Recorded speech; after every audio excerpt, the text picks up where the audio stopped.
ఈ ఆధ్యాత్మిక సత్యం మిమ్ములను ఓ వినూత్న మార్గంలో పయనింపచేస్తుంది. ఆ మార్గం మీకు ఉన్నత జ్ఞానాన్ని, ఆనందాన్ని కలిగింపచేస్తుంది. తద్వారా మీ జీవితంలో సరికొత్త మార్పు వస్తుంది. ధ్యానం, ధ్యానానుభవాల పరంపరే ఈ ఆధ్యాత్మిక సత్యం.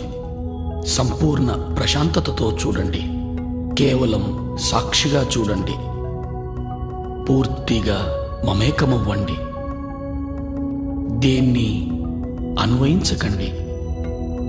ఆలోచన వస్తే ఆలోచన నిలిపి దీర్ఘంగా శ్వాసించండి. సంపూర్ణంగా లీనమవ్వండి. ఇది మీ అభ్యున్నతికి.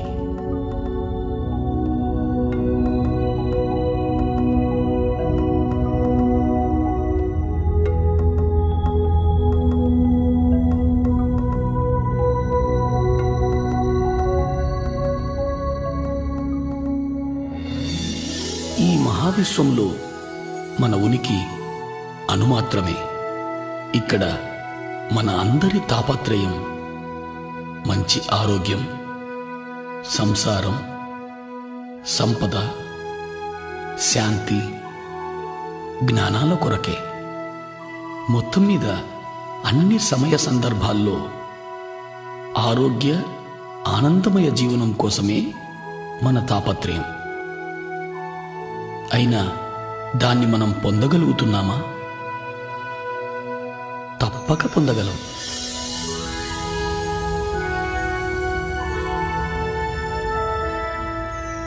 విశ్వశక్తిని, ఆత్మజ్ఞానాన్ని అర్థం చేసుకున్నప్పుడు మాత్రమే అది సాధ్యమవుతుంది.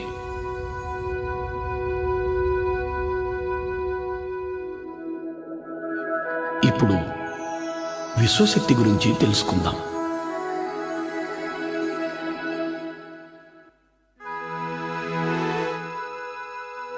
ఈ మహావిశ్వమంతా వ్యాపించి ఉన్నదే విశ్వశక్తి.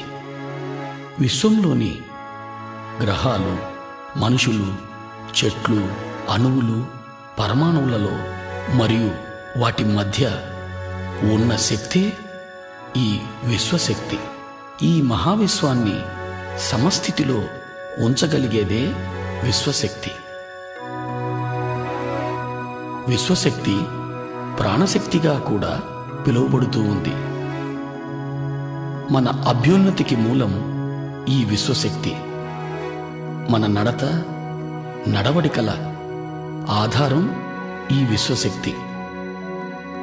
మనలను నడిపే ఇంధనమే ఈ విశ్వశక్తి.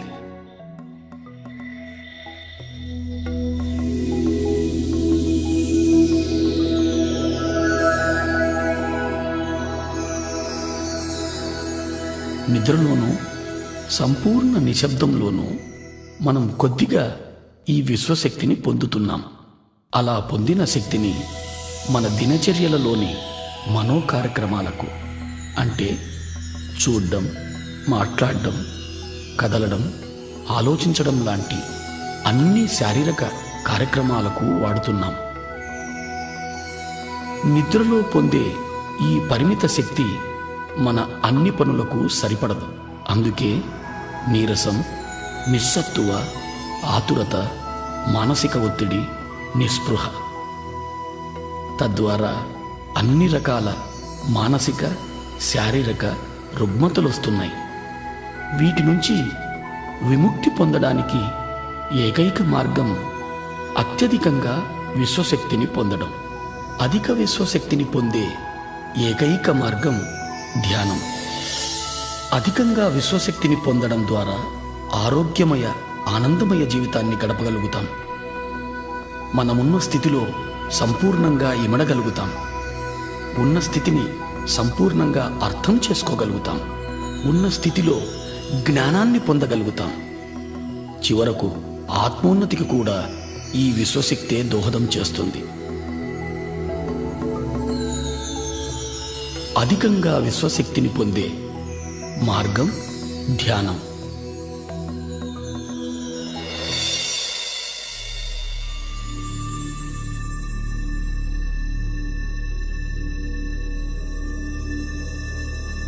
నిద్ర ఎరుకలేని ధ్యానం. ధ్యానం ఎరుకతో నిద్ర. నిద్రలో పరిమిత శక్తిని పొందుతాం, ధ్యానంలో అపరిమితంగా శక్తిని పొందుతాం.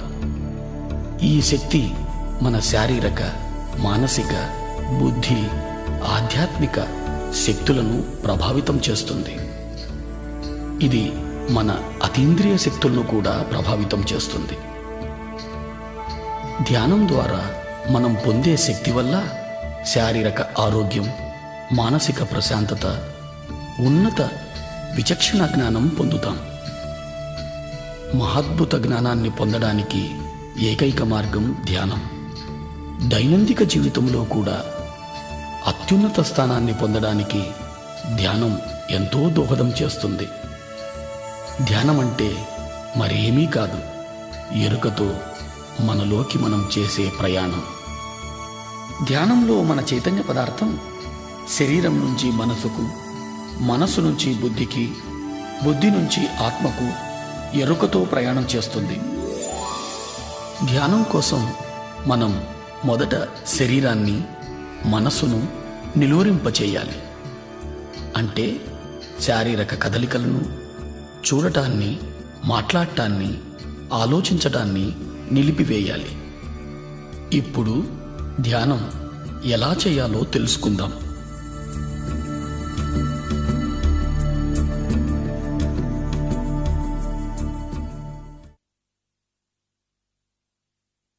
ధ్యానానికి ముఖ్యమైనది ఆసనం. స్థిరమైన, సుఖమైన ఏదైనా ఒక ఆసనాన్ని ఎంచుకోవాలి.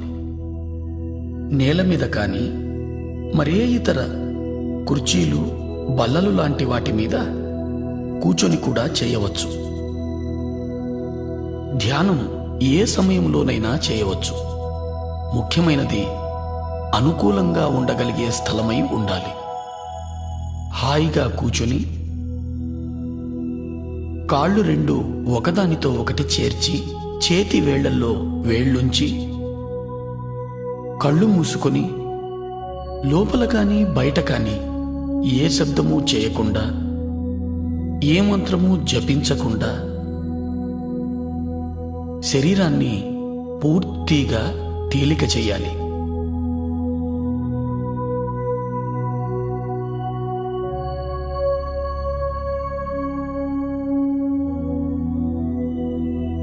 మనం కాళ్లను కలిపి చేతివేళ్లల్లో వేళ్లు కలపడం ద్వారా మన చుట్టూ శక్తి వలయం ఏర్పడుతుంది.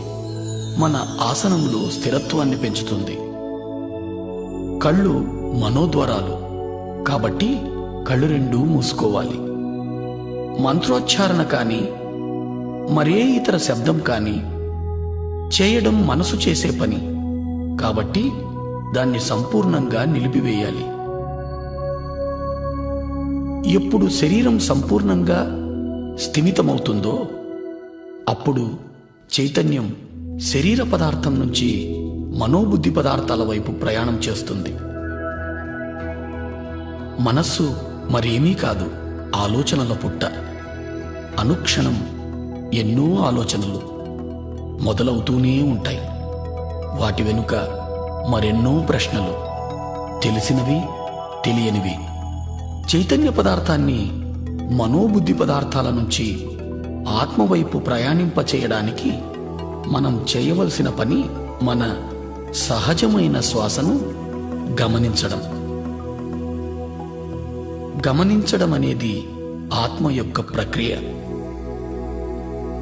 సాక్షిభూతంగా సహజ శ్వాసను గమనిస్తూ ఉండాలి. ప్రయత్నపూర్వకంగా శ్వాస ప్రక్రియను చేయరాదు. తనకు తానుగా శ్వాస ప్రక్రియ జరుగుతూ ఉండాలి. సాక్షిగా సహజమైన శ్వాసను గమనిస్తూ ఉండాలి. ఇదే ధ్యానానికి మూలం. ఇదే ధ్యానానికి మార్గం.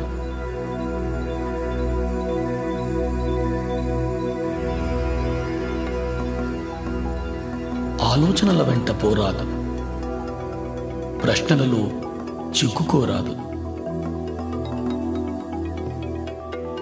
ఆలోచనలను తుంచి ధ్యాసను శ్వాస వైపు మరల్చాలి. సహజమైన శ్వాసను మాత్రమే గమనిస్తూ ఉండాలి. పూర్తిగా శ్వాసతోనే ఉండాలి. అప్పుడు ఆలోచన సాంద్రత క్రమంగా తగ్గడం మొదలవుతుంది. క్రమంగా శ్వాస పరిమాణం కూడా పలుచబడుతూ చిన్నదవుతూ వస్తుంది.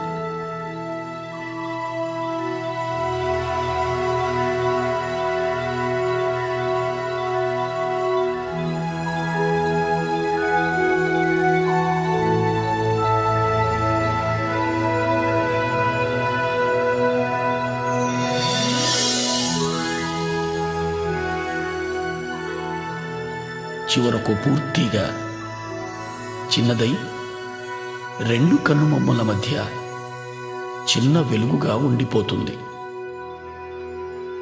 ఈ స్థితిలో ఆలోచనలు ఉండవు, శ్వాస కూడా ఉండదు.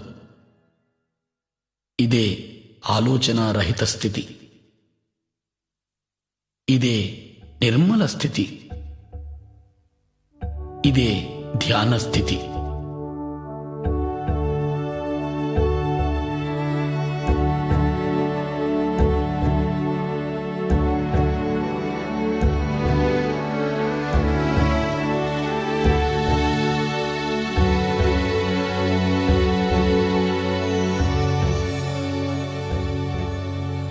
ఈ స్థితిలోనే విశ్వశక్తి మనలోకి ప్రవహించడం మొదలవుతుంది.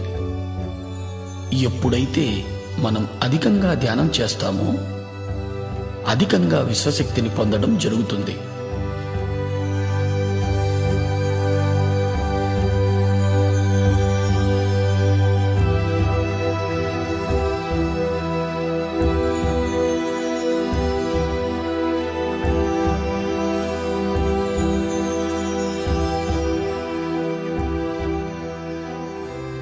అలా పొందిన విశ్వశక్తి మన ప్రాణమయ శరీరంలోకి ప్రవహిస్తుంది.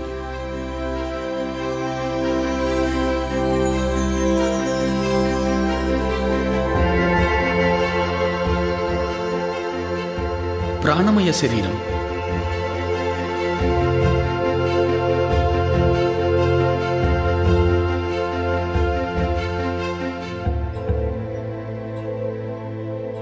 ఈ ప్రాణమయ శరీరం సుమారు 72,000కు పైగా నాడులతో నిర్మితమై శరీరమంతా వ్యాపించి ఉంది.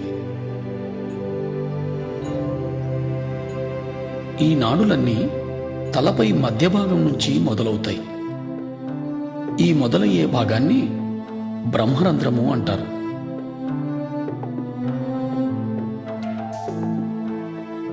ఈ నాడులన్నీ తలపై భాగంలో ఉన్న బ్రహ్మరంధ్రం నుంచి ప్రారంభమై దేహమంతా చెట్ల వేర్లలా వ్యాపించి ఉన్నాయి.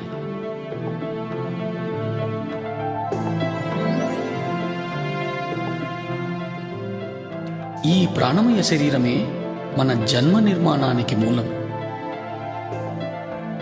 ఈ ప్రాణమయ శరీరమే మన నడతకు, నడవడికకు ఆధారం.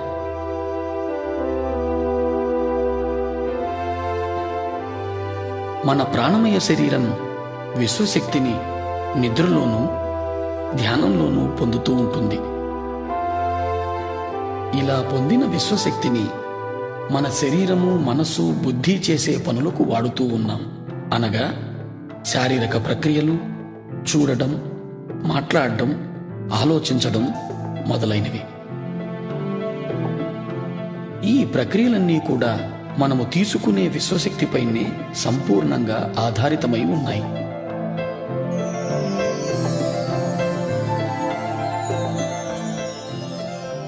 మనలోకి ప్రవహించే విశ్వశక్తి సంపూర్ణంగా మన ఆలోచనలపైనే ఆధారితమై ఉంది. మనకు ఆలోచనలు ఉన్నప్పుడు మనలోకి విశ్వశక్తి ప్రవాహం నిలువరింపబడుతూ ఉంది. అనగా ఆలోచనలు మన విశ్వశక్తిని అడ్డగిస్తున్నాయి. ఎప్పుడైతే విశ్వశక్తి ప్రవాహం ప్రాణనాడులలో తగ్గుతుందో అప్పుడు ప్రాణనాడులు కుంచుకుపోతాయి. అలా కుంచుకుపోవడం వలన ప్రాణమయ శరీరంలో మచ్చలు ఏర్పడతాయి. ఆ మచ్చలే క్రమంగా స్థూల శరీరంపై వ్యాధులుగా రూపాంతరం చెందుతాయి. అంటే అన్ని రోగాలకు మూలం ప్రాణమయ శరీరంలో ప్రాణశక్తి లోపం.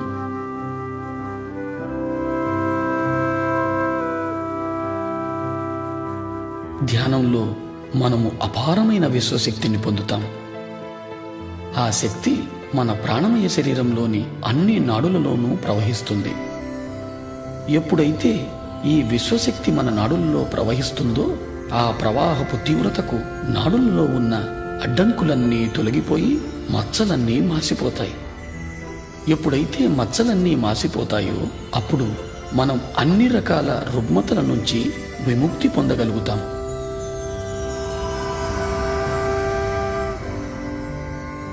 ఎప్పుడు ఈ విశ్వశక్తి మన బ్రహ్మరంధ్రం గుండా ప్రవహించడం మొదలవుతుందో తలభాగం భారంగా ఉన్నట్లు అనిపిస్తుంది, లేదా శరీరం అంతా కూడా భారంగా అనిపించవచ్చు. ప్రాణనాడులలో ప్రాణశక్తి ప్రవహిస్తూ శుద్ధి చేస్తున్నప్పుడు ఆ ప్రదేశంలో దురద పెట్టినట్టు గాని నొప్పిగా గాని అనిపించవచ్చు.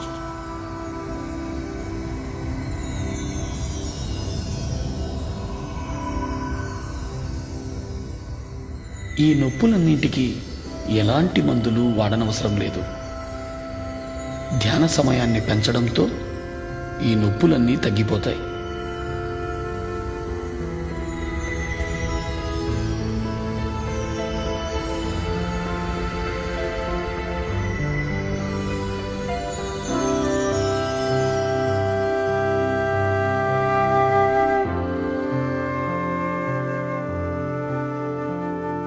అత్యధికంగా విశ్వశక్తిని పొందడం ద్వారా మనం అన్ని రకాలైన శారీరక మానసిక రుగ్మతల నుంచి విముక్తి పొందగలుగుతాం.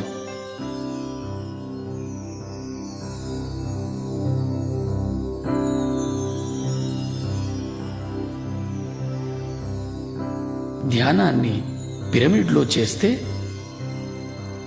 ధ్యాన స్థితి మనము 3 రెట్లు తొందరగా పొందగలుగుతాం. ఇప్పుడు మనం పిరమిడ్ యొక్క శక్తిని గురించి తెలుసుకుందాం.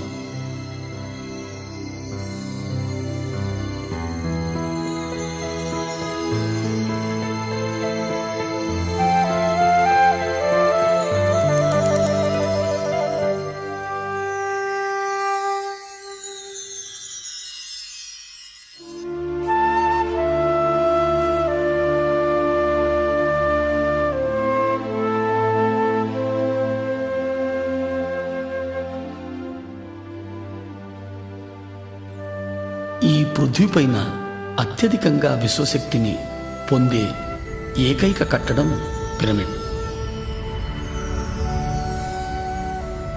52 డిగ్రీలు 51 నిమిషాల కోణంలో ఇది నిర్మితమై ఉంది. ఈ కోణం వల్లనే పిరమిడ్ అత్యధికంగా విశ్వశక్తిని పొందగలుగుతోంది. పిరమిడ్ని ఏ పదార్థంతోనైనా నిర్మించవచ్చు. పదార్థాల వల్ల పిరమిడ్ పొందే విశ్వశక్తిలో ఏ మార్పు రాదు. పిరమిడ్ని అన్ని దిక్కులకు సమంగా ఉంచాలి.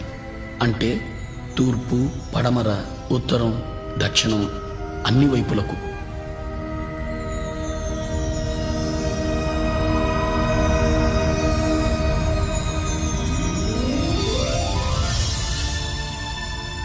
పిరమిడ్లో విశ్వశక్తి కింద నుంచి 3/1 ఎత్తులో అన్ని వైపుల నుంచి కేంద్రీకృతమై ఉంటుంది. ఈ ప్రదేశాన్ని కింగ్స్ చేంబర్ లేదా నాభిస్థానం అని అంటారు. విశ్వశక్తి ఈ నాభిస్థానంలో అత్యధికంగా ఉంటూ పిరమిడ్ అంతా వ్యాపించి ఉంటుంది. పిరమిడ్ శిఖరంలో క్రిస్టల్ అమర్చబడి ఉంటుంది. ఆ క్రిస్టల్ విశ్వశక్తిని రెట్టింపు చేస్తూ పిరమిడ్ అన్ని వైపులకు సమంగా వ్యాపింపచేస్తుంది.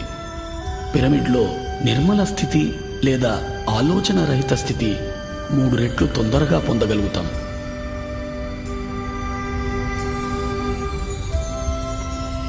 పిరమిడ్లో ధ్యానం ఇతర లోకాలతో అనుసంధానానికి దోహదం చేస్తుంది. పిరమిడ్లో ధ్యానం అన్ని రకాల రుగ్మతల నుంచి విముక్తుల్ని చేస్తుంది. అన్ని రకాల ధ్యానానుభవాల కోసం పిరమిడ్ ధ్యానం ఎంతో ఉపయోగపడుతుంది.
ఇంతవరకు మనం ఏమి తెలుసుకున్నామో ఒకసారి మననం చేసుకుందాం. ధ్యానం చైతన్య పదార్థం ఆత్మవైపు చేసే ప్రయాణం. దాని కొరకు శరీరాన్ని, మనసును, బుద్ధిని దాటాల్సి ఉంటుంది. స్థిర సుఖ ఆసనాన్ని ఎంచుకోవడం ద్వారా శారీరక విశ్రాంతిని పొంది తద్వారా చైతన్య పదార్థం మనోబుద్ధి పదార్థాల వైపు ప్రయాణిస్తుంది. మన సహజ శ్వాసను గమనించడం ద్వారా మనోబుద్ధి పదార్థాల నుంచి ఆత్మవైపు ప్రయాణం చేస్తుంది. ఎప్పుడైతే మనం శరీరము, మనస్సు, బుద్ధి పదార్థాలను దాటుతున్నామో అప్పుడు మనలోకి విశ్వశక్తి ప్రవహిస్తుంది. విశ్వశక్తి ప్రవాహం వలన ప్రాణనాడులు శుద్ధి గావింపబడుతున్నాయి. ఏ ఔషధము లేకుండా ఆరోగ్యవంతమైన జీవితాన్ని పొందగలుగుతున్నాం. మానసిక ఒత్తిడి, మనస్సు సంబంధమైన అన్ని రకాలైన సమస్యల నుంచి విముక్తి పొందగలుగుతున్నాం. మరింత అధికంగా ధ్యానం చేయడం ద్వారా మనస్సు అధిక ప్రశాంతతను పొంది ఉత్తమ జ్ఞాపక శక్తిని పొందగలుగుతున్నాం. ధ్యానం అధికంగా చేయడం ద్వారా మన అవగాహన శక్తి పెరుగుతుంది. తద్వారా పరస్పర సంబంధాలు మెరుగవుతున్నాయి. ధ్యానం సంసార జీవితంలో సుఖం, సంతోషాలను పెంచుతూ ఉంది. మనస్సు నిలకడగా ఉంటూ ఆరోగ్యకరమైన, ఆనందకరమైన జీవితాన్ని అనుక్షణం పొందగలుగుతాం. ధ్యానం ద్వారా మనము అన్ని రకాలైన సమస్యల నుంచి పరిష్కారం పొందగలుగుతాం. ధ్యానంలో అన్ని ఉన్నత స్థితులు పొందడం కోసం మనం క్రమం తప్పకుండా ప్రతిరోజు ధ్యానం చేయాలి. ధ్యానం ఏ స్థలంలోనైనా చేయవచ్చు, ఏ సమయంలోనైనా చేయవచ్చు. ప్రయాణ సమయంలో కూడా ధ్యానం చేయవచ్చు. ఒక్కసారి ధ్యానానికి కూర్చుంటే కనీసం మన వయస్సు ఎంతనో అన్ని నిమిషాల సేపు ధ్యానం ఆచరించాలి. అంటే 30 సంవత్సరాల వారు 30 నిమిషాల సేపు ధ్యానం చెయ్యాలి.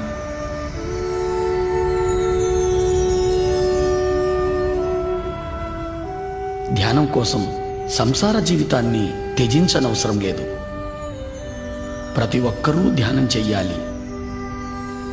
ధ్యానం 5వ ఏట నుంచే చిన్నపిల్లలు మొదలు పెట్టవచ్చు. చిన్నపిల్లలు ఉత్తమంగా ధ్యానం చేయగలుగుతారు.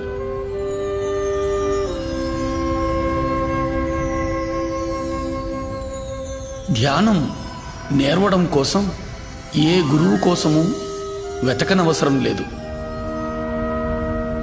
మన గురువు మనలోనే ఉన్నాడు. మన శ్వాసే మన గురువు.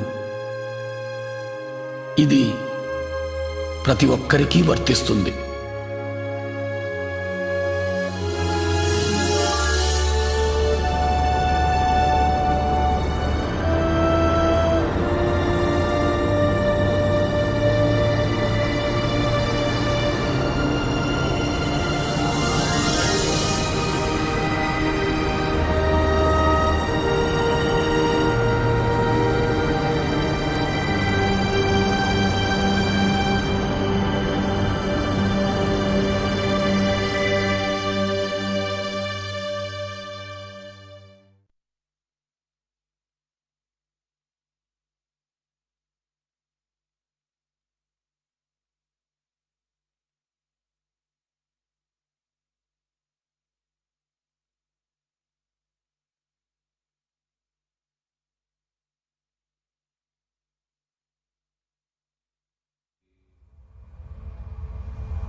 మన చైతన్యం ఆత్మవైపు చేసే ప్రయాణం ధ్యానం. ధ్యాన స్థితిని పొందడానికి శరీరాన్ని, మనసును నిలువరింపచేయాలి. ఎప్పుడైతే శరీరాన్ని, మనసును నిలువరింపచేస్తామో అప్పుడు మన చైతన్య పదార్థం ఆత్మవైపు ప్రయాణం చేస్తుంది. అప్పుడు మనలోకి అపారంగా విశ్వశక్తి ప్రవహిస్తుంది. ఎక్కువగా ధ్యానం చేయడం ద్వారా ఆత్మజ్ఞానాన్ని పెంచుకోగలుగుతాం. ఇప్పుడు మనం జ్ఞానం అంటే ఏమిటో తెలుసుకుందాం. ధ్యానం మనల్ని ఉన్నత జ్ఞానం వైపు నడిపిస్తుంది. జ్ఞానం అంటే మరేమీ కాదు, అనుభవం. అనుభవం అంటే సంపూర్ణంగా ఆత్మసహితంగా జీవించడం. అధికంగా సాధన చేయడం ద్వారా అధిక శక్తిని పొందగలుగుతున్నాం. అధిక శక్తి ద్వారా ప్రతి సందర్భంలోనూ సంపూర్ణంగా ఇమడగలుగుతాం. సంపూర్ణంగా ఇమడగలగడం ద్వారా ఉన్నత జ్ఞానాన్ని పొందగలుగుతాం.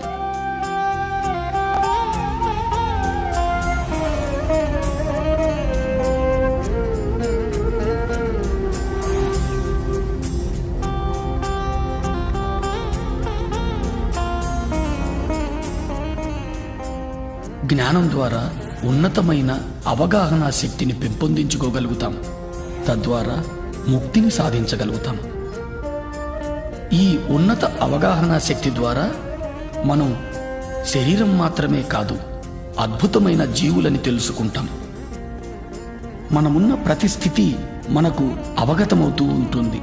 ప్రతి స్థితి అవగతం అవడం ద్వారా అన్ని రకాల సమస్యల నుంచి అతి సునాయాసంగా బయటపడగలుగుతాం. ఉన్నత జ్ఞానము, ఉన్నత శక్తి మన చైతన్యపు ఉన్నతికి దోహదం చేస్తుంది. ఈ ఉన్నతి కోసమే పృథ్వీపైకి మన ప్రయాణం. ఉన్నత జ్ఞానము ఉన్నత ఇంద్రియాలైన దివ్యచక్షువు, సూక్ష్మ శరీరాల ద్వారా పొందుతాం.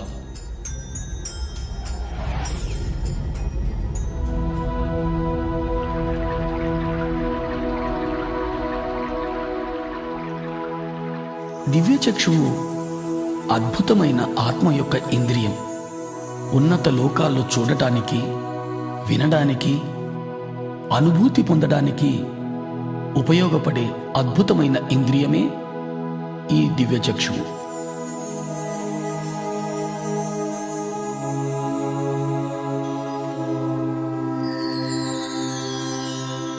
అత్యధికంగా ధ్యాన సాధన ద్వారా అధికంగా విశ్వశక్తిని గ్రహించడం జరుగుతుంది. అధికంగా పొందిన విశ్వశక్తి మనలో దివ్యచక్షువును ఉత్తేజితం చేస్తుంది. ధ్యానికి ఇదో అద్భుతమైన అనుభవం.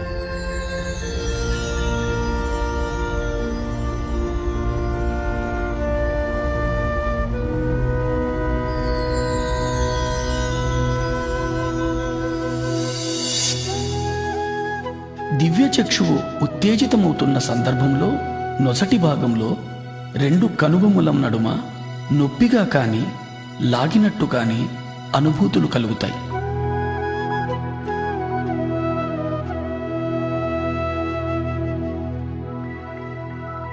రకరకాల వర్ణాలు మన చుట్టూ పరిభ్రమిస్తున్నట్టు తెలుస్తుంది.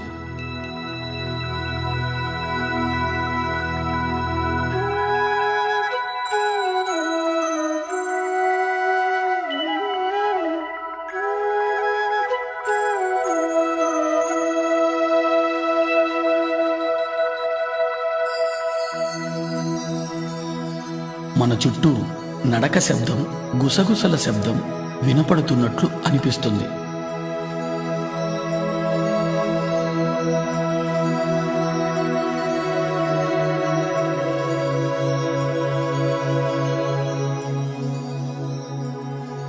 మనం ఓ పెద్ద చీకటి సొరంగంలో ప్రయాణిస్తున్న అనుభూతి కలుగుతుంది.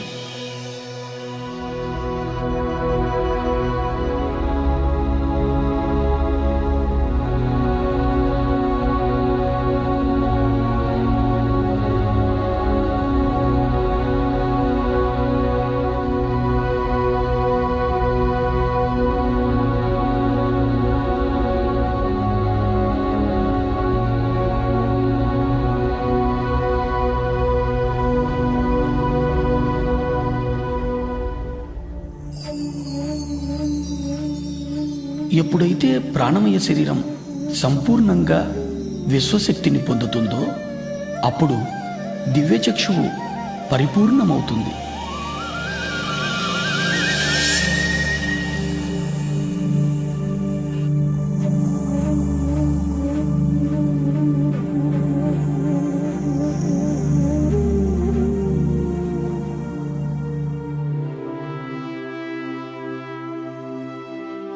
దివ్యచక్షువు పరిపూర్ణం పొందిన తరువాత మనం సుస్పష్టమైన దృశ్యాలను ఈ లోకానికి ఇతర లోకానికి చెందినవి చూడగలుగుతాం. ఈ పరిపూర్ణత వలన ప్రతి దృశ్యము సాధారణ కళ్ళ కంటే కూడా ఎంతో స్పష్టంగా చూడగలుగుతాం.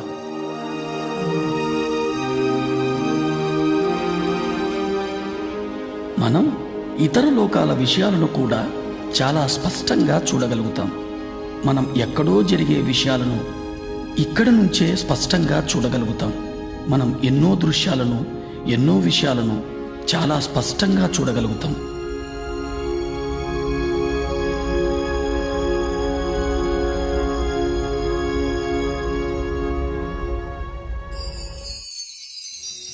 ఎన్నో రకాల శబ్ద తరంగాలను అంతరంగంలో వినగలుగుతాం.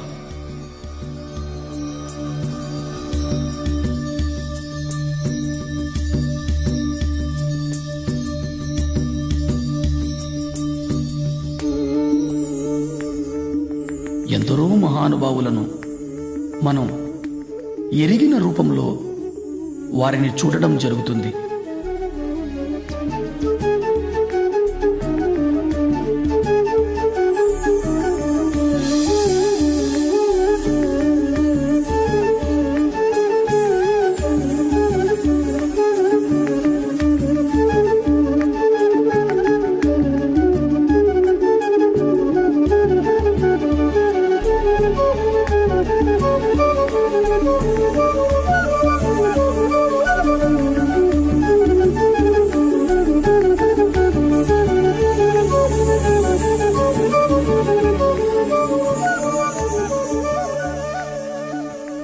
ఇంకా అధికంగా ధ్యానం చేయడం ద్వారా వ్యక్తి రూపంగా కనిపించే మహానుభావులు జ్యోతి రూపంలో కనిపించడం జరుగుతుంది.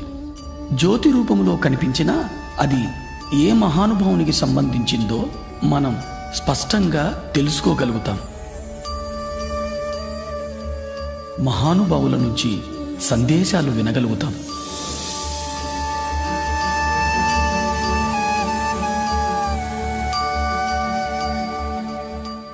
చీకటి సొరంగంలో ప్రయాణిస్తూ చివరకు దివ్యమైన తేజంలో లీనమవుతున్నట్టు అనుభూతి పొందుతాం.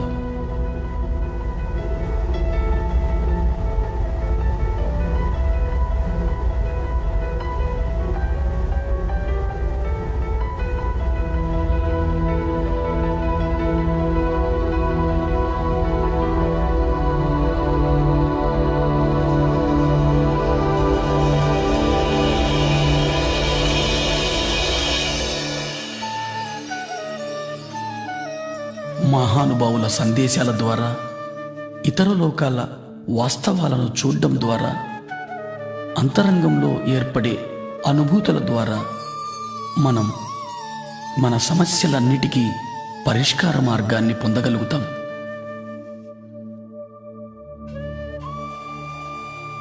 తద్వారా మన నడత మారుతుంది, మన నమ్మకాలలో మార్పు వస్తుంది.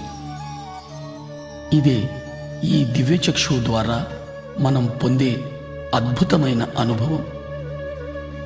ఈ దివ్యచక్షువు అనుభవం తరువాత మన దైనందిక జీవితంలో కూడా ఎన్నో ఉన్నతమైన మార్పులను గమనించడం జరుగుతుంది.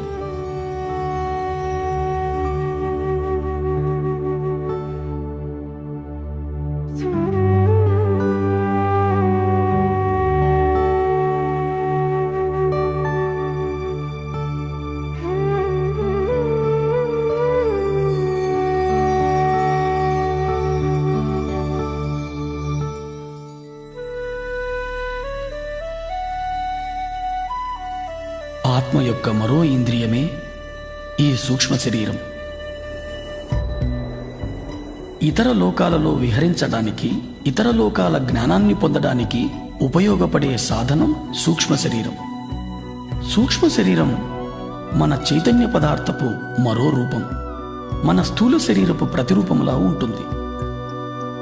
సాధారణ స్థితిలో చైతన్య పదార్థం మన స్థూల శరీరం అంతా వ్యాపించి ఉంటుంది. ఎప్పుడు మనం సంపూర్ణంగా విశ్వశక్తిని పొందుతామో, ఎప్పుడు మనకు సూక్ష్మ శరీర యానం చేయాలనే అనుభూతి కలుగుతుందో, అప్పుడు మన చైతన్య పదార్థం సూక్ష్మ శరీర రూపంలో యానం చేస్తుంది. సాధారణంగా సూక్ష్మ శరీర యానపు అనుభవాన్ని ఎరుక లేకుండా నిద్రలో మనం పొందుతున్నాం. వీటినే మనం కలలు అంటాం. ఎరుకతో మనము ఈ సూక్ష్మ శరీర యానపు అనుభవాన్ని పొందే అవకాశం ఒక్క ధ్యాన స్థితిలో మాత్రమే జరుగుతుంది. సూక్ష్మ శరీరం కాల పరిస్థితులకు అతీతంగా ప్రయాణించగలదు. ఎరుకతో సూక్ష్మ శరీర యానం చేసిన తరువాత సరికొత్త కోణంలో జీవిత గమనాలను దర్శించడం జరుగుతుంది.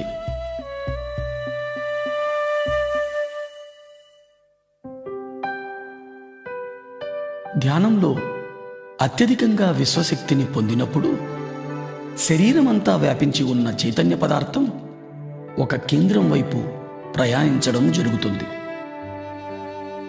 చైతన్య పదార్థం కేంద్రం వైపు ప్రయాణించేటప్పుడు స్థూల శరీరంలో కదలికలు ఏర్పడతాయి.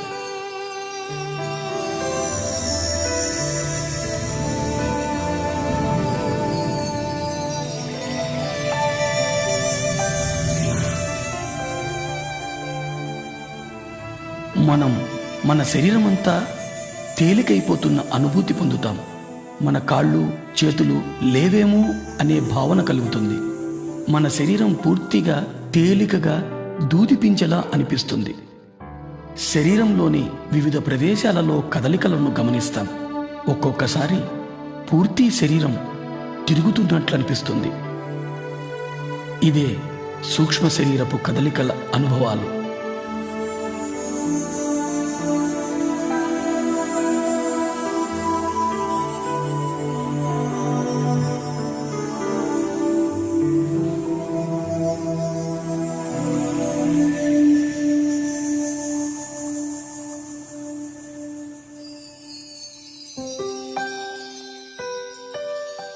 తీవ్ర ధ్యాన సాధన చేయడం ద్వారా అత్యధిక విశ్వశక్తిని పొందడం జరుగుతుంది. శరీరం అంతా వ్యాపించి ఉన్న చైతన్య పదార్థం సూక్ష్మ శరీర రూపం ధరించి విపరీతమైన వేగంతో కదలడం జరుగుతుంది. తద్వారా స్థూల శరీరంలో కదలికలు ఏర్పడతాయి. ఆ కదలికల తరువాత సూక్ష్మ శరీరం స్థూల శరీరం నుంచి వెలుపలికి వస్తుంది.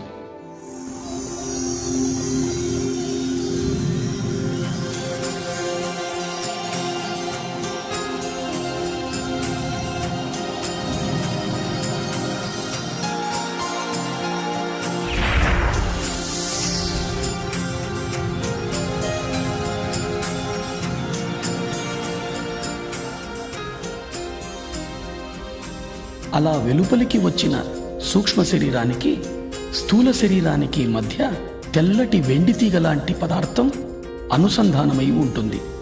దీనినే సిల్వర్ కార్డ్, పాశము అంటారు. ఈ సిల్వర్ కార్డ్ అనేది అధిక శక్తితో కదిలే చైతన్య పదార్థమే. ఇది స్థూల శరీరం నుంచి సూక్ష్మ శరీరానికి, సూక్ష్మ శరీరం నుంచి స్థూల శరీరానికి సమాచారాన్ని చేరవేస్తూ ఉంటుంది. సూక్ష్మ శరీర యానం మన చైతన్య పదార్థంతో చేసే ప్రయాణం. ఈ ప్రయాణం అన్ని లోకాలకు చేయవచ్చు. సూక్ష్మ శరీర యానం చేయడం ద్వారా అపారమైన ఆత్మవిజ్ఞానాన్ని పొందుతాం. సూక్ష్మ శరీరం అన్ని రకాలైన పదార్థాల గుండా ప్రయాణించగలుగుతుంది. అంటే భూమి, నీరు, అగ్ని, ఆకాశం, వాయువు.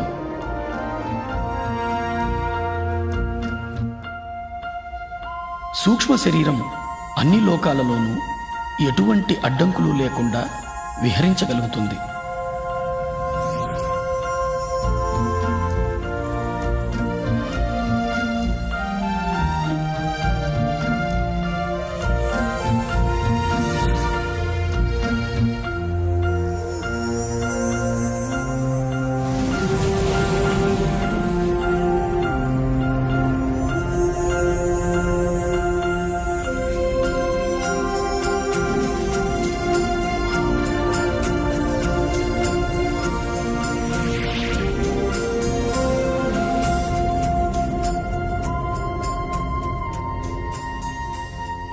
సూక్ష్మ శరీరం బయటకు వచ్చిన తరువాత స్థూల శరీరాన్ని చూడడం జరుగుతుంది. ఇది ఓ మహత్తరమైన అనుభవం.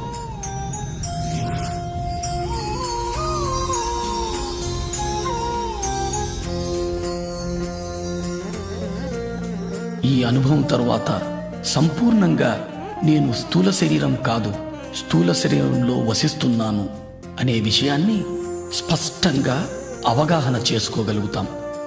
ఇదో మహద్భుతమైన అవగాహన. ప్రతి ఒక్కరూ ఈ అనుభవాన్ని తప్పక పొందాలి. ఈ అనుభవం పొందిన తరువాత మనం ఏర్పరచుకున్న పరిమితులన్నీ తొలగిపోతాయి. మనము అపరిమితులమని అర్థం చేసుకోగలుగుతాం.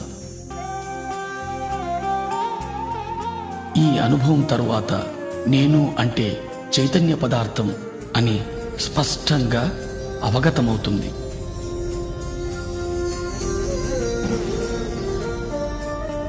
సరికొత్త కోణంలో జీవితాన్ని దర్శించడం మొదలవుతుంది.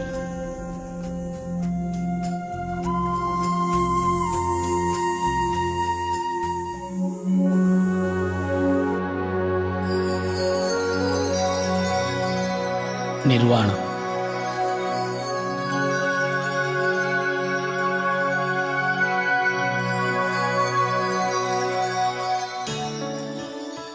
అధిక ధ్యాన సాధన ద్వారా అధిక విశ్వశక్తిని పొందడం జరుగుతుంది. అధిక విశ్వశక్తి ఏ సందర్భంలోనైనా సంపూర్ణంగా ఇమడడానికి దోహదం చేస్తుంది. సంపూర్ణంగా ఇమడడం అంటే శరీరము, మనస్సు, బుద్ధి, ఆత్మలతో సందర్భంలో మమేకమవ్వడం. తద్వారా సందర్భంలోని సంపూర్ణ జ్ఞానాన్ని పొందడం.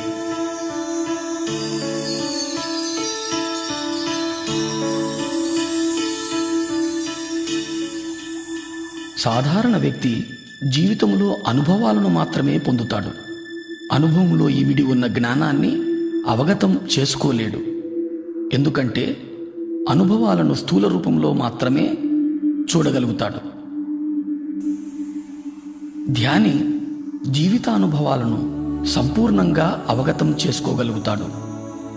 ఎందుకంటే ధ్యానికి తెలుసు తాను శరీరం మాత్రమే కాదు,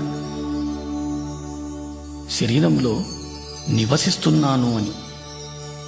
తనకు తెలుసు జీవితంలో ఏర్పడే అనుభవాలన్నీ కూడా తన ఆత్మోన్నతి కోసమేనని. ధ్యానంలో అనుభవాలు పొంది వాటి ద్వారా పొందిన జ్ఞానాన్ని జీవితానికి అన్వయింపచేసుకున్నప్పుడు సరికొత్త అవగాహన శక్తి లభిస్తుంది. ఈ సరికొత్త అవగాహన శక్తి ద్వారా జీవితాన్ని వేల కోణాల్లో దర్శించడము, అనుభవించడము, అవగతం చేసుకోవడము జరుగుతుంది. తద్వారా మన అవగాహన శక్తి, మన దృక్పథము, మన జ్ఞానము అన్నీ మరింతగా విస్తారింపబడతాయి.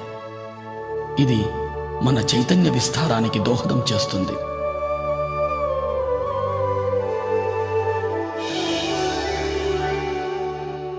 ఈ స్థితిని ధ్యానంలో 1000 రేకుల బంగారు కమలం వికసిస్తున్న అనుభవంగా పొందుతాం.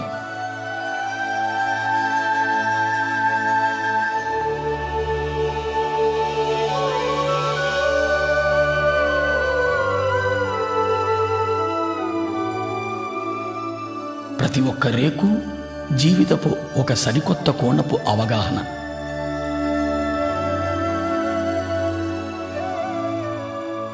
ఇలా వేల కోణాల్లో జీవితాన్ని దర్శించగలిగినప్పుడు ఇతర జీవరాశుల మీద కూడా అవగాహన పెరుగుతుంది. ఈ అనుభవం ద్వారా మనకు చాలా స్పష్టంగా అర్థమయ్యే సత్యం మనకు చావు లేదు అని, మనం సదా జీవించి ఉన్న చైతన్య పదార్థాలు అని. పుట్టుక, చావుల సంపూర్ణ జ్ఞానాన్ని అవగతం చేసుకోగలుగుతాం.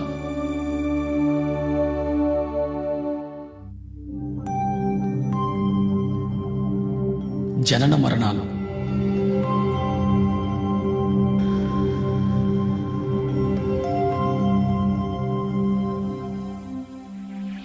మనం విశ్వ చైతన్యం నుంచి అంశగా విడివడి పృథ్వీపైకి చేరుతున్నాం.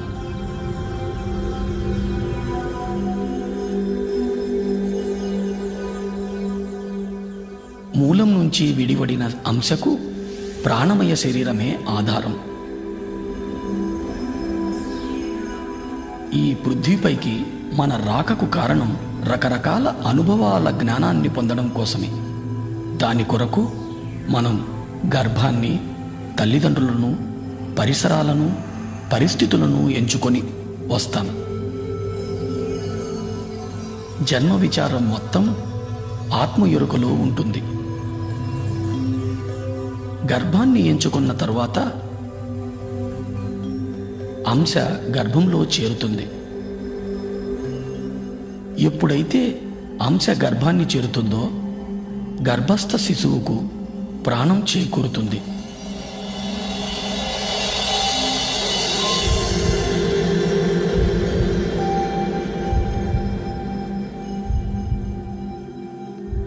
అంశ ప్రాణమయ శరీరంలో శక్తి ఆధారంగా ప్రాణి స్థూల శరీర నిర్మాణం జరుగుతుంది. అంశ సంపూర్ణంగా మూలంతో అనుసంధానమై ఉంటుంది. అది ప్రాణిగా తొలి శ్వాస తీసుకునే వరకు. తల్లి గర్భంలో నుండి బయటకు రాగానే ప్రాణిగా బయటి శ్వాస తీసుకోవడం జరుగుతుంది. ఇదే జననము అంటారు.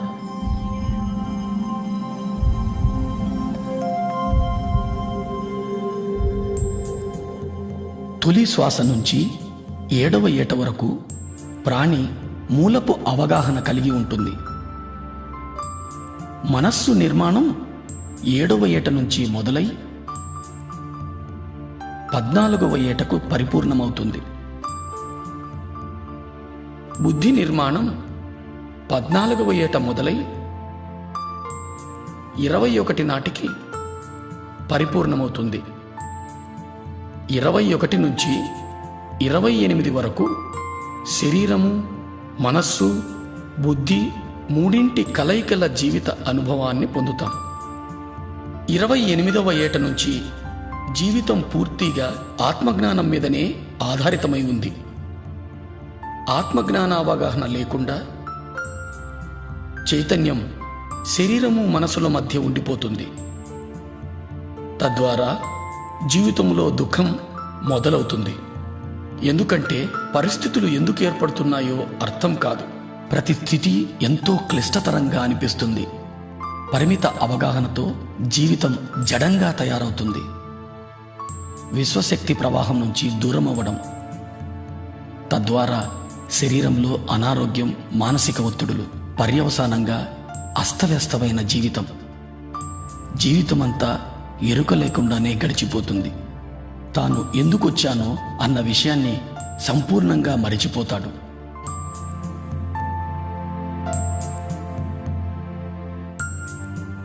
అస్తవ్యస్త అవగాహన మూలంగా యవ్వనం, వృద్ధాప్యం గడిపి చివరకు శరీరం వదిలిపోతాడు. దీన్నే మనం చావు అంటాం.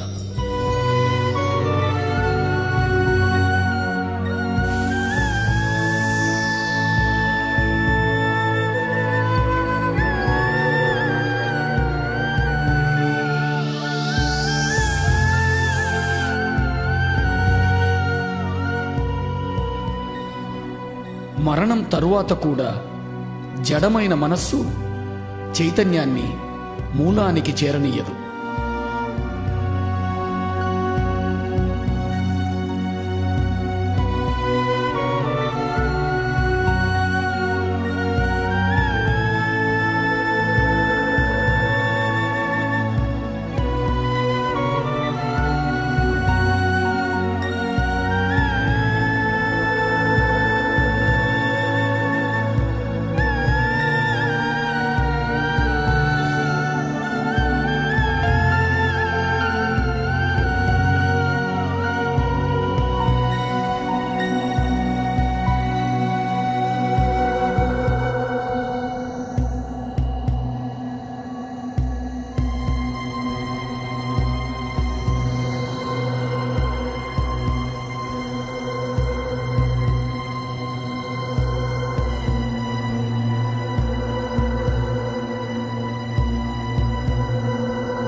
పరిమిత అస్తవ్యస్త అవగాహనల మూలంగా తనకు తానే నరకాన్ని స్వర్గాన్ని నిర్మించుకొని అధమలోకాల్లోనే ఉండిపోతాడు.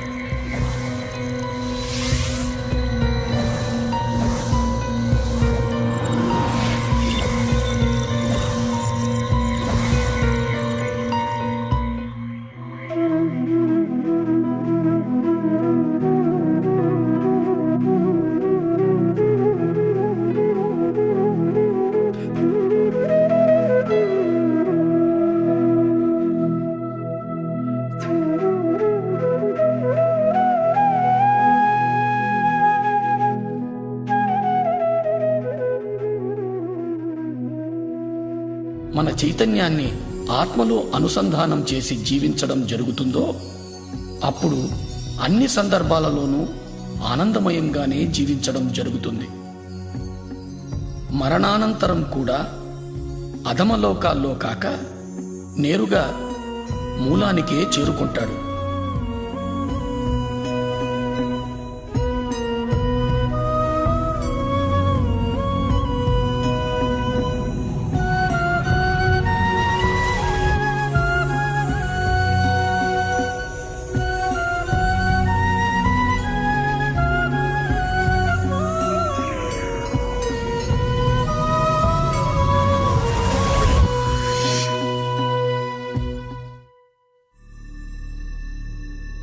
దివ్యచక్షువు సూక్ష్మ శరీరయాన అనుభవాల ద్వారా, జనన మరణ అవగాహనల ద్వారా శరీరము, మనస్సు, బుద్ధి, ఆత్మ, చైతన్య పదార్థము, విశ్వశక్తుల సంపూర్ణ అవగాహన ఏర్పడుతుంది. నేను అంటే చైతన్య పదార్థమని, చైతన్య పదార్థమంటే విశ్వశక్తి జ్ఞానాల కలయికని పరిపూర్ణ అవగాహన ఏర్పడుతుంది.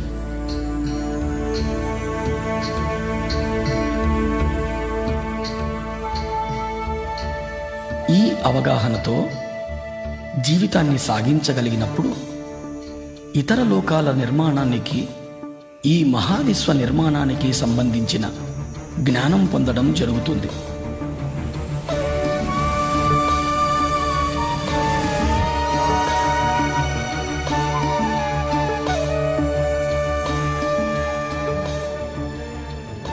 ఈ జ్ఞానంతో మనం అద్భుత సృష్టికర్తలు కాగలం.